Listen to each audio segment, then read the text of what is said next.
How's everyone doing tonight? We're back with another quick chess tips video. Let me bring the board up for you guys. And we are again going to focus on endgames here. Something I'm going to cover today for you guys, I don't know how to pronounce it. I believe it's called a trebuchet. But the term isn't important. The positions are what's important. So we'll get this started here. Here's our starting position. And as you can see, it's a mutual zugzwang position. And if you know what zugzwang is, it's if you're in zugzwang, any move for you is bad. So in the case of this position here, whoever has to move in this position is going to lose. We can see these pawns make contact with each other, right? And then both kings are making contact with the opponent's pawn. So whoever moves loses. So let's say it's white's move. King h4, right? King takes f4, king h3, king f3 right there. Making sure that he's going to control this f1 square, which is important to control the queening square. King h2, f4, king g1, and then king e2, and now black is going to queen pretty easily in that position. So based on the position we just saw, let's take a look at a little bit more complex of a position.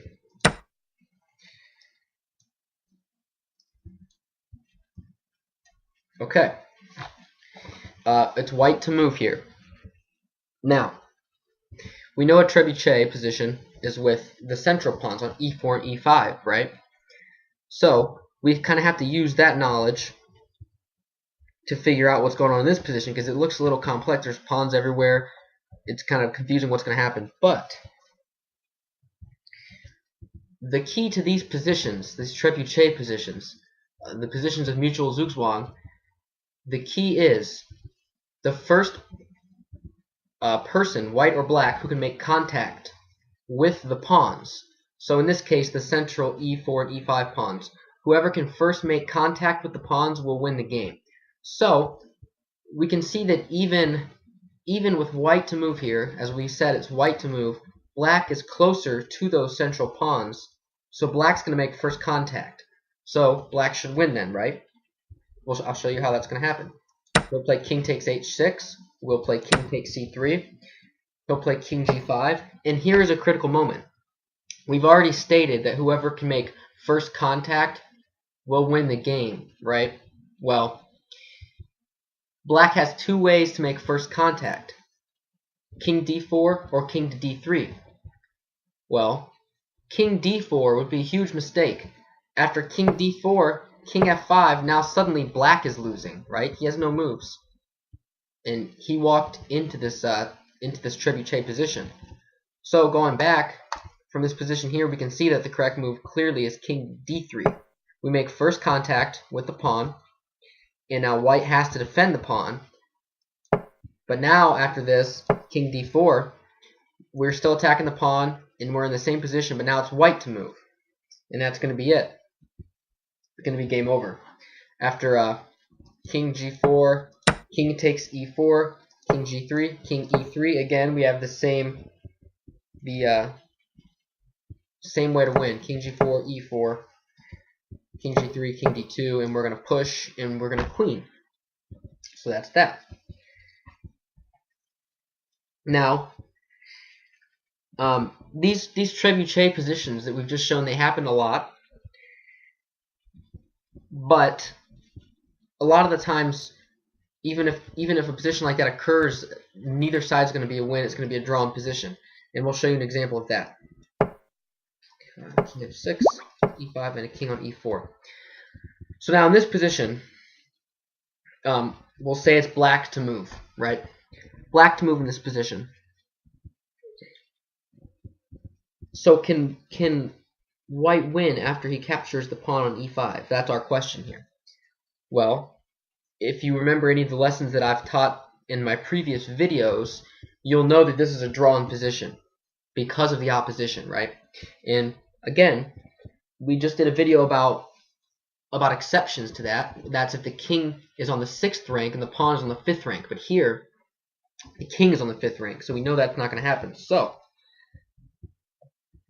first move here is a very key move. Remember, we want to maintain the opposition. So as black, we play king f7, right?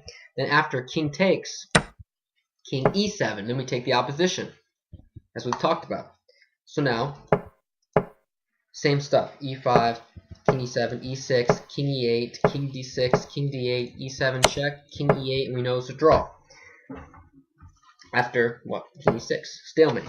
So, now let's switch the position up just slightly to this position.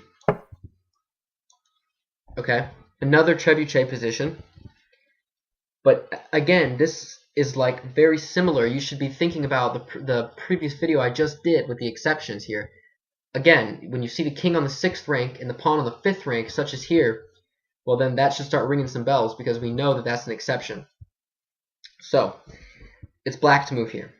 So let's assume that black plays just how he did in the last position and tries to maintain the opposition, right? So he'll play king f8, and after king takes, king e8, the opposition, right?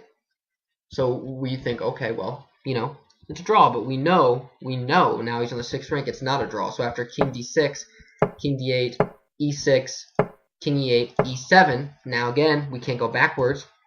We can't go back this way with our king, so we're forced to play here, and again, white just wins. So, as we can see, that was what we call a Trebuchet position, and it's fairly common. You guys will see that a lot. And again, the opposition plays a key role in these Trebuchet positions, but also just keeping in mind our exceptions to the rules that I've shown you. That can be very useful as well. So I hope you guys enjoyed this video. Please subscribe if you haven't already. And thanks for watching, guys.